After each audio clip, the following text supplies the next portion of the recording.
2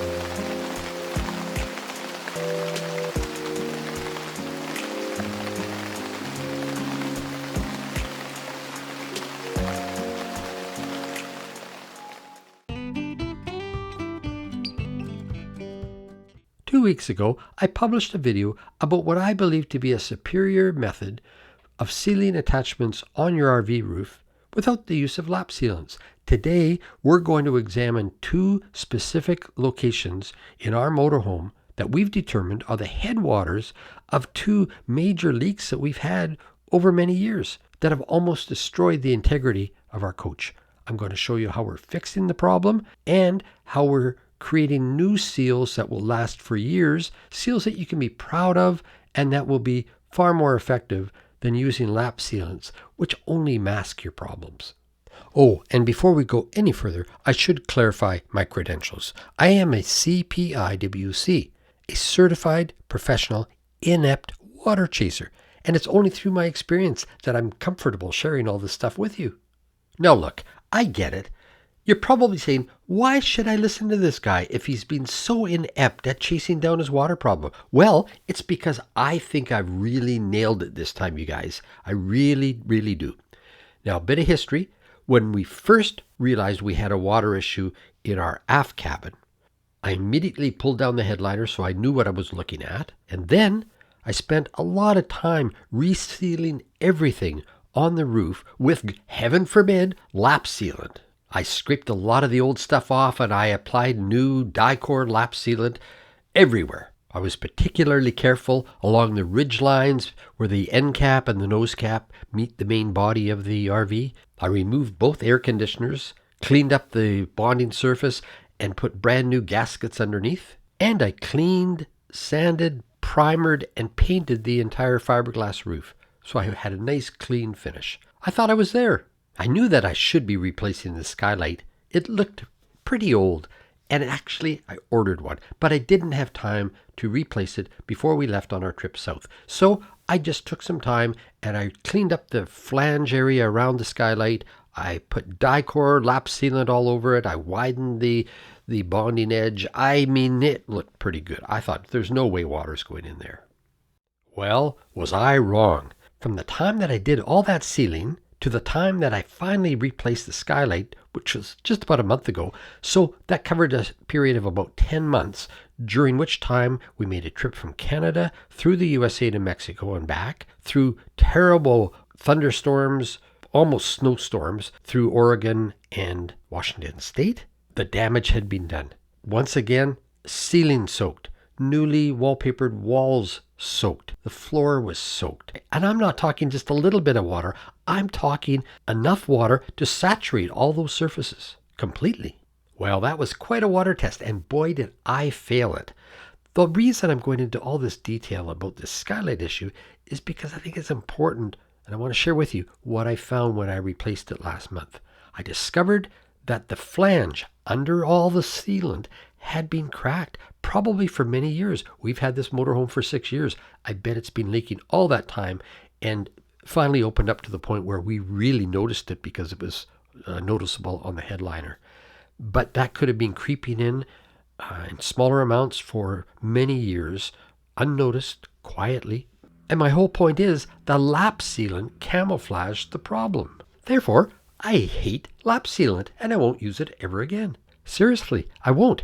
From this point on, every time I get a chance to replace an attachment on the roof, I'm going to do it with marine sealant that will last for years, and I'm going to do a nice tidy seam around it so I can inspect it regularly.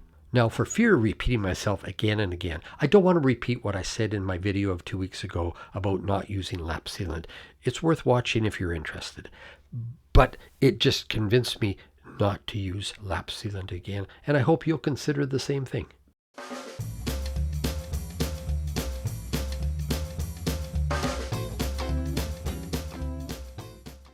Okay, on to our second major water intrusion point that I just came across last week. Well, let me clarify. I knew there was a water issue in this area that I had been chasing for about a year, but I didn't think it was this bad, and I've been chasing it in the wrong places.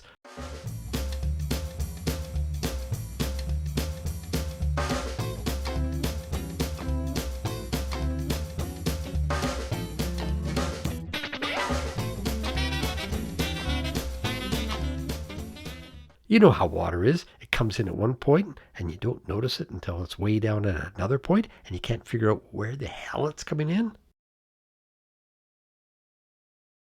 My day started with thinking I could fix a small leak that was eroding the bottom step of our motorhome entrance.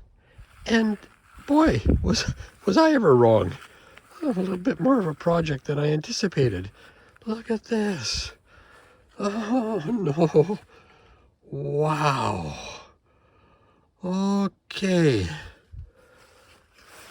I put this siding in, this veneer, about 3 years ago, and it looked really nice. It replaced the old vinyl steps, and I used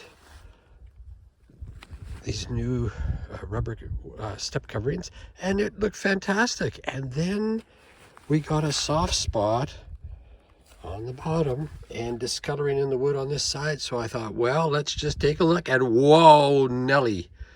Okay, kids, we'll talk about this later, okay? I think I need a break. Well, I feel like I'm coal mining now. Holy cow. This is far more extensive than I ever imagined. Happy rebuild job, Bill. Oh my goodness. Well, if the water that did all this damage didn't come from those 3 points that you just showed, where did it come from? It came from the seam directly above the door.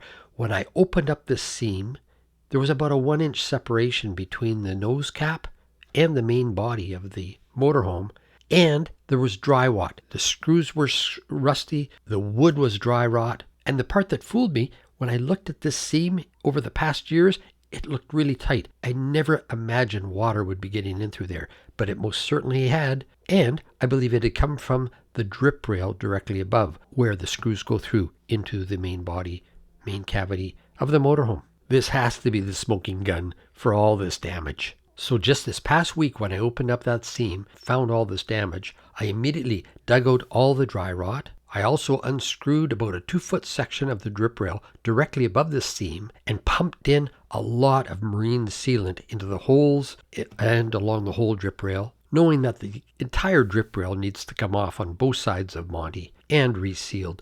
But that's another time. For now, I think I pretty well sealed up that end of the drip rail. As for the large cavity underneath the angle piece of aluminum that covers the seam between the nose cap and the main body of the motorhome, I shot in an amazing amount of sealant into that hole, let it ooze throughout, and nicely sealed it up. Using the same sealant that I used on the skylight, which is Sikaflex 295 UV. It's rated for fiberglass, aluminum, and polycarbonate. The skylight's polycarbonate, seam is aluminum, and Monty's body is fiberglass, so we're all good. I can only pray that I now have Monty sealed up correctly, and believing that, I can now get on with rebuilding the steps.